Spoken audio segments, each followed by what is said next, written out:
آج سماعت تو آپ نے بھی دیکھی ہوگی اور ملتوی ہوئی ہے 27 جون تک کے لیے. اب دیکھا جائے تو فیصلہ کوئی بھی آتا ہے ایک بار تو قایا ضرور پلٹے گی. پی ٹی آئی اتنی عرصے سے اس کیس کو لڑ رہی ہے, بھرپور طریقے سے لڑ رہی ہے, اور دیکھا جائے تو بہت زیادہ اعتماد کا اظہار کیا جا رہا ہے مخصوص سیٹوں کو لے کر کہ ہمیں مل جائیں گی. لیکن اگر مل جاتے ہیں اور حکومت یہ سیٹیں کھو دیتی ہے تو کہا جائے کہ قایا پلٹ جائے گی, تو یہ غلط نہیں ہوگا. اب دیکھا جائے تو کوئی بھی فیصلہ آئے, آپ سے یہ جاننا چاہ رہی ہوں, کل بھی ہم نے اس پہ ڈسکس کیا تھا, کوئی بھی فیصلہ آتا ہے تو سیاسی منظرنامہ کس حد تک تبدیل ہو سکتا ہے؟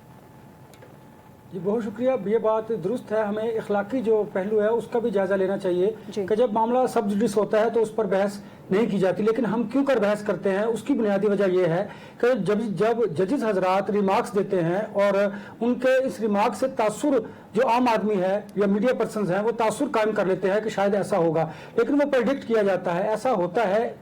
تبصرہ و تجزیہ تو ضرور کیا جا سکتا ہے, لیکن اس پر خبر آپ نہیں دے سکتے کہ یہ فیصلہ کس کے حق میں آئے گا کس کے خلاف. لیکن اب تک کی جو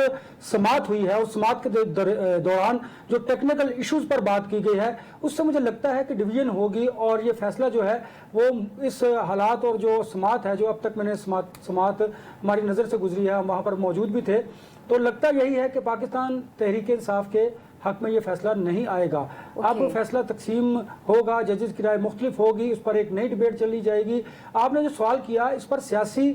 بہت زیادہ اثرات نظر آئیں گے آپ کو. آپ دیکھیں گے کہ اگر پاکستان تحریک انصاف کے خلاف یہ فیصلہ آتا ہے, اف کی بات کروں اگر آتا ہے, تو پھر آپ دیکھیے گا کہ پاکستان تحریک انصاف اپنی جو بجٹ کے بعد تحریک چلانے کی بات کر رہی ہے وہ اس میں تیزی آئے گی, اور اگر یہ فیصلہ ان کے حق میں آتا ہے تو پھر گورنمنٹ کے لیے بہت سارے مشکلات ہیں. لیکن مجھے لگتا یہ ہے, میرا جو اب تک کا تجزیہ ہے, تبصرہ ہے, اور جو حالات و واقعات میں نے یہاں سے فورسی کیے ہیں کہ حکومت کے شاید حق میں یہ فیصلہ آ جائے اور حکومت کے لیے یہ آسانی ہو. لیکن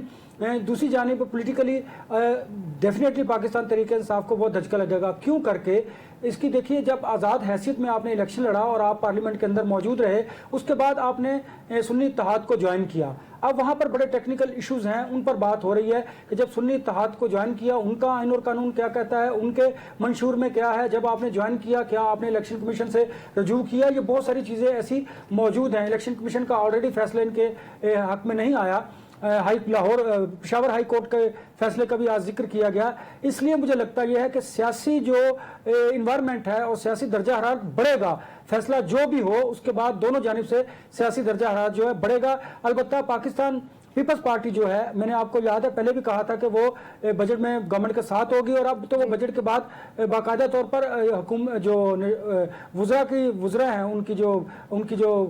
وزراء ہیں وہ بھی اس کو جوائن کریں گے. اور اب تو پاکستان پیپلز پارٹی نے پنجاب میں بھی اپنی حیثیت کو منوانے کے لیے پنجاب گورنمنٹ سے بھی رابطہ کیا ہے اور ان سے نیگوسیشن کر رہے ہیں. دیکھنا یہ ہے کہ جب پاکستان پیپلز پارٹی پاکستان مسلم لیگ نون کو اور اس حکومت کو جوائن کرے گی تو پھر ان کے لیے حالات سازگار ہوں گے, اور یہ بجٹ کے بعد ایسا ہوتا ہمیں دکھائی دے رہا ہے, کیونکہ بہت سارے ایسے پولیٹیکل ایشوز ہیں جن پر اب تک جو مذاکرات ہیں مسلم لیگ نون اور پیپلز پارٹی کے درمیان کافی حد تک آگے بڑھ چکے ہیں.